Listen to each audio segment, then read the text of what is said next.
Marcia met Howard Collins at church. Marcia was 35 years old. Howard was 41. Howard lived with his mother in a small house on the south side of the town. Marcia lived with her sister and father in an apartment 3 streets away. Marcia did not work. Her father, George Grant, was ill and never left the apartment. He stayed in bed most of the time and always needed somebody with him. So Marcia stayed at home with her father and only went out when her sister Karen was in the house. The 2 sisters were very different. Marcia was short, with a small, round face and short black hair. Karen was 10 years younger. She was tall, had long brown hair and good legs, and a suntan all through the summer. People often said to Marcia, "Your sister is very beautiful." There were always lots of men ready to take Karen out to dinner or to the cinema. But Marcia stayed at home. Karen worked in a shop in the town. When she was at home, she liked to sit up on the roof garden of their apartment building. It was one Sunday in May when Marcia came home with Howard the first time. She took him to see her father. George Grant was in bed. He had grey hair and a grey face. Sometimes he read a book, but mostly he just sat in bed and watched television. "This is Howard, Father," Marcia said. "He works at the hospital, and we met at church. I told you about him last week. Do you remember?" "No," her father said, and he turned his face away, back to his television. He was not interested in new people or his daughter's friends. Just then, Karen came into the room. She wore a white bikini and white shoes. She smiled at Howard. "So you're Howard," she said. "My big sister has got a boyfriend at last." Howard's face went red, and he looked down at his feet. Karen laughed. "Come on up to the roof garden and have some wine. The sun is wonderful this morning." "Oh, Howard began. Marcia looked angrily at her sister. But then she said, "Yes, I must get Father a drink. See you in a minute, Howard. Go up to the roof and talk to Karen." The sun was hot on the roof, and Howard took off his coat. He looked around. There were 3 chairs, a sun umbrella, a sunbed, and a table with 3 glasses and a bottle of wine on it. There were tiles on the floor, and next to the little wall around the edge of the roof, there were some flowers in boxes. This was the garden. Very nice, said Howard. Karen smiled at him. We don't see many good-looking men up here, she said. Sit down and have a drink. Howard's face went red again. He gave a shy little laugh. Oh, thank you, he said. He tried not to look at Karen's long, sun-tanned legs. But it was not easy. I come up here all the time when it's sunny, Karen said. She began to put suntan oil on her arms and legs. Howard watched. Then Marcia arrived, and the three of them sat in the sun and drank wine. Marcia looked at Howard with love in her eyes. She did not look at Karen. Karen watched them. Her eyes went from her sister to Howard and back again to her sister. She smiled. It was not a nice smile. Every Sunday morning after that, Marcia brought Howard home for a glass of wine after church. Howard stopped his car in the street outside the apartment building. And Marcia said, Sound the horn, Howard. Tell Karen we're here. Then she can get the wine ready. So Howard gave 3 little toots on his car horn. On sunny days, Karen always came to the wall at the edge of the roof and looked over to wave at them. Then she went to get the wine. She always wore her bikini, or a very short skirt. Marcia never wore short skirts or a bikini. My legs are too fat for bikinis, she told Howard. Your legs are very nice, he said shyly. One day in June, Karen asked Howard, What time do you finish work, Howard? About 6 o'clock, he said. Could you bring me home after work? Karen said. My shop's very near the hospital. You drive right past it. And you only live 3 streets away from us. There's a very good bus, said Marcia quickly. It stops outside our building.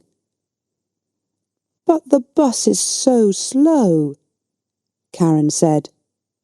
Please, Howard. Howard looked from one sister to the other. Oh, well, yes, all right then, he said. Thank you, Karen said, and gave him a quick kiss. So, every evening, Howard drove Karen home. On the first Friday, they were an hour late. When they arrived, Marcia was at the door of the apartment building. What happened? She asked. Why are you so late? There was an accident, Karen said. 3 cars, all across the road. On that hill by the cinema, you know. We couldn't get past. We couldn't go back. There were so many cars, nobody could move. Howard said nothing. It was a long, hot summer that year. Marcia went to church every Sunday morning. and Karen stayed at home with their father. When it was sunny, and it often was, Karen went up to her sunbed on the roof. When Marcia went up to the roof garden, she always sat under the umbrella. But Karen put on lots of suntan oil and sat in the sun in her bikini. "The hot sun's not good for your body," Marcia said. Karen laughed. "Howard likes my body." "No, he doesn't," Marcia said angrily. "Oh, he does," Karen said. "He's very shy with women, but he always looks at my body very carefully. He does it all the time. Perhaps he wants me to take off." "Stop it, Karen," Marcia said. "Don't say those things." Karen laughed. "What's the matter, big sister? Are you afraid I'm going to take him from you?" Marcia did not answer. The next Sunday, Howard phoned Marcia early in the morning. I don't feel very well," he said. "I'm not going to church today." "Oh, my love, I'm sorry," Marcia said. "Can I phone you when I get home?" "Yes, of course," he said. "I can't phone before 1 o'clock," Marcia said. "I'm going to be late back because there's a meeting after church. Something about Africa, I think." "Oh, yes, I remember," Howard said. But Marcia was wrong. There was no meeting after church that morning. It was the next Sunday. So she left church at the usual time and arrived home at 11:45. First, she went in to see her father, but he was asleep. Then she phoned Howard, but there was no answer. Perhaps he's sleeping, she thought, and his mother doesn't want to answer the phone. She went to her room and put on a long summer skirt. Then she went up to the roof garden. She put her hand on the door to the roof and stopped. The door was half open, and she could hear voices. There was someone with Karen. A man. Howard. Howard? Marcia listened. "I feel bad about this," Howard said. "We must tell Marcia soon, Karen." "No," Karen said quickly. She gave a little laugh. "It's our secret, Howard. Only for a little longer. All right?" I don't like," he began. "But you do love me, Howard," Karen said. "Not Marcia? Say you love me, please." Marcia suddenly felt cold. You know I do," Howard answered. "But—" Karen kissed him. "It's our little secret. Oh, is your car outside, my love? We don't want Marcia to see it." "I didn't bring my car," Howard said. "I walked here." "Good," Karen said. "But it's getting late. You must go, before she comes home." They kissed again. "See you tomorrow," Usual time, usual place, said Karen. Now go. Marcia moved quickly and quietly away from the roof door and ran to her bedroom. She did not want Howard or Karen to see her. She heard their voices. Then the front door of the apartment opened and closed. Howard was gone. Marcia sat on her bed for an hour. Why, she thought. Why does she do it? I stay at home with an old man all the time. I can't go out to work. I can't make new friends. I can't meet new people. I go shopping once a week, and I go to church once a week. That's all. And then I met Howard. When he said, "I love you," I was so happy. And now? Karen had everything. Good looks, a job, friends. She was young. She was beautiful. She could have any man. So why Howard? Why? It's not because she wants him, Marcia thought. It's because I love him. It's because she doesn't want me to be happy. But you do love me, Howard, not Marcia? You know I do. Was it true? Did Howard love Karen and not her? No. He saw only the beautiful, sun-tanned body. He didn't know her. She's not going to have him, Marcia thought. Every evening that week, Howard drove Karen home after work. And every evening, they got later and later. The next Sunday, Marcia didn't go to church.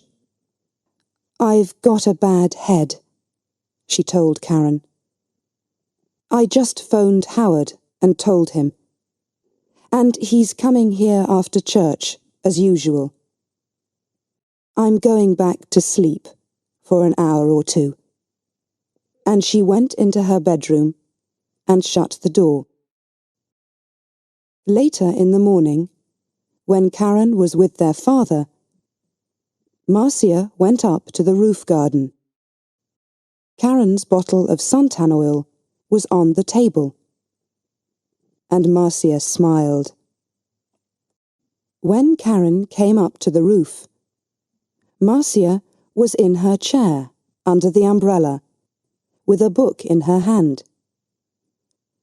Oh, is your head better?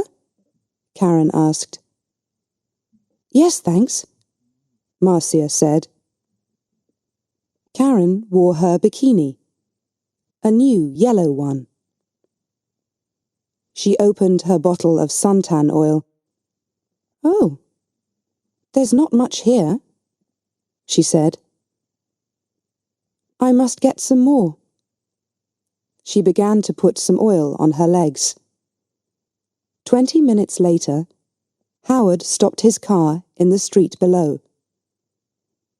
Up on the roof, Karen and Marcia heard the usual 3 little toots on his car horn.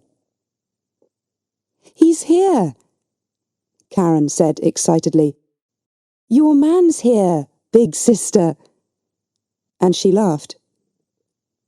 Yes, Marcia thought. My man, not yours, Karen. Karen jumped up from her sunbed. She ran to the wall at the edge of the roof to look down and wave to Howard. She had no shoes on, and at the wall Her feet suddenly slipped away from under her. "Ah!" she cried. She fell forward and put out her hands to grab the wall. But the top of the wall was slippery too. Her hands could not hold it, and slipped away, off the wall, over the edge. And her body went on too, over the edge of the wall, and down, down, down, down. Before she hit the ground, she knew. Slippery. Suntan oil. Marcia.